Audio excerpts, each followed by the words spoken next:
ሰላም ከመይ ቀኒኹም ዝኸበርኩም ተኸታተልቲ መደብ ናይዛ ቻነል እምበኣር ከንሎማዓንቲ ሒዘያ መፅእ ዘለኹ ከም መቐፀልታ ናይ ቀዳማይን ካልኣይን ክፋል The 48 Laws of Power እትብል ናይ ሳይኮሎጂ መፅሓፍ እዩ።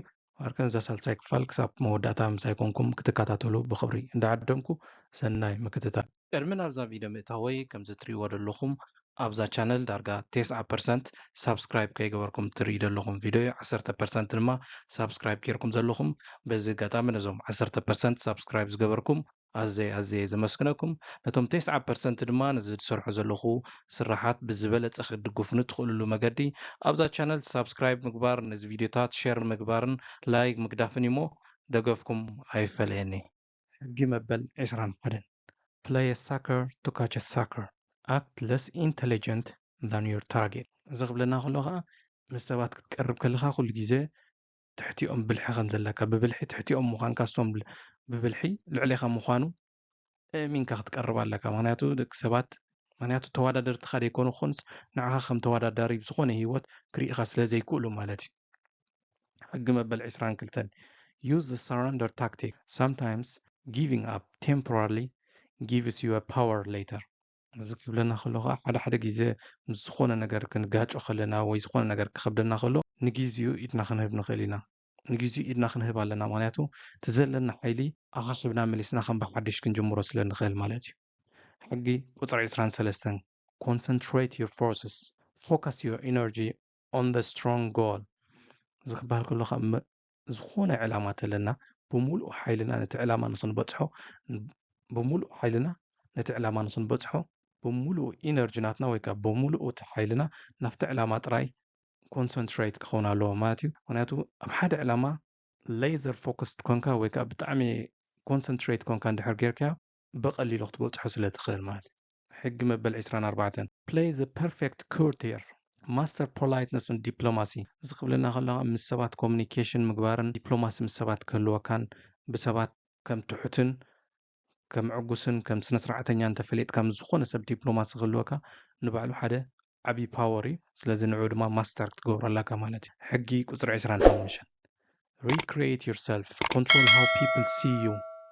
እዚ ክብለና ከሎ ሓደ ሰባት ኣረኣዮም ኣባኻ ሕማቅ ክኸውን ይኽእል እዩ። ስኻ ግን ከመይ ገይሮም ንዓኻ ከም ዝርኢኻ ስኻ ኮንትሮል ክትገብሮ ኣለካ።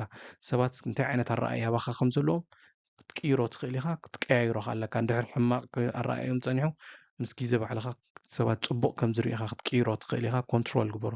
Control how people see you. ሕጊ ቁፅሪ 26 Keep your hands clean. Avoid being directly responsible for mistakes. እዚ ክበሃል ከሎኻ ኢድካ ካብ ዝኾነ ይኹን ናይ ጌጋ ወይ ከዓ ናይ ሓላፍነት ምስካም ናይ ጌጋ ሓላፍነት ምስካም ፅሩይ ክኸውን ኣለዎ። ዝኾነ ጌጋ ተጋጢሙ ዳይሬክት ናባኻ መፂኦም ሓላፍነታዊ ኢኻ ከይብልኻ ንዑ ኣቮይድ ክትገብሮ ኣለካ።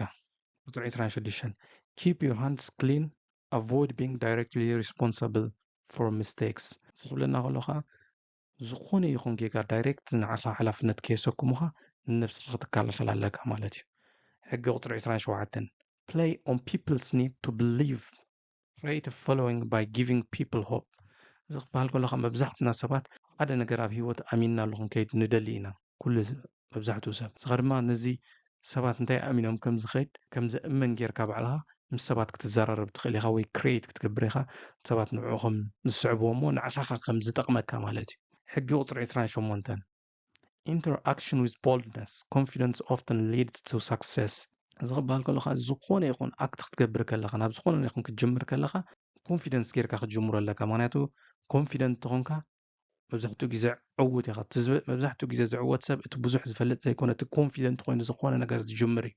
ሕጊ ቁፅሪ 29 Plan all the way to the end. Think long term. እዚ ኸ ዝኾነ ይኹን ዕላማ ክንገብር ከለና ከምዚ ኮይኑ ከምዚ ተጋጢምና ከምዚ ክገብር ደይኮነስ ክሳብ መወዳእታ ፕላን ጌርና ክንጅምሮ ኣለና። ምክንያቱ ንነዊሕ ሓሲብካ ዝጀመርካያ ነገር መብዛሕትኡ ግዜ ብቐሊሉ ክትበፅሖ ስለ ትኽእል ማለት እዩ። ሕጊ ቁፅሪ 30 Make your accomplishment seem effortless. Hide the hard work behind success. ዝኾነ ይኹን ኣብ ሂወትካ ክትዕወት ከለኻ ብሕቡእ ሰሪሕካ ክትዕወት ኣለካ። ብደገ ድማ ሰብ ብዙሕ ፃዕሪ ከይገበርካ ዝተዓወትካ ከምዚ ኮንካ ክርኢ ይኽእል ኣለዎ። ምክንያቱ እቲ ሰብ እንድሕር اوكي زي بزح ጻዕሪ ከይገብሮ ብዚ እንድሕር በፂሑስ ማዕረኽ እንደ ሓይሊ ኣለዎ ኢሉ ስለ ዝግመት ማለት እዩ ኩሉ ግዜ እቲ ሃርድ ወርክ ናትካ ብሕቡእ ብውሽጢ ገዛ ኣብ ፀልም ወይ ከዓ ኩሉ ግዜ እቲ ሃርድ ወርክ ናትካ ብሕቡእ ክተካይዶ ኣለካ ንደገ ድማ ከተርእዮ የብልካን ማለት እዩ እምበኣርክስ ዝኸበርኩም ተኸታተልቲ መደብ ናይዛ ቻነል ናይ ሎማዓንቲ ዝበልክዋ መደብ ኣብዚ ኣዛዚማ ኣላ ከምቲ ልሙድ ነዚ ዝሰርሑ ዘለኹ ስራሕ ብዝበለፀ ክድገፉ ንትኽእልሉ መገዲ ነዚ ቪድዮ ሸር ምግባር ሳብስክራይብ ምግባር ላይክ ምግባር እሞ እንደገፍኩም ኣይፈለየኒ ክሳብ ዝመፅእ ዘሎ ቪድዮ ንረኸብ ሰሰና እዩ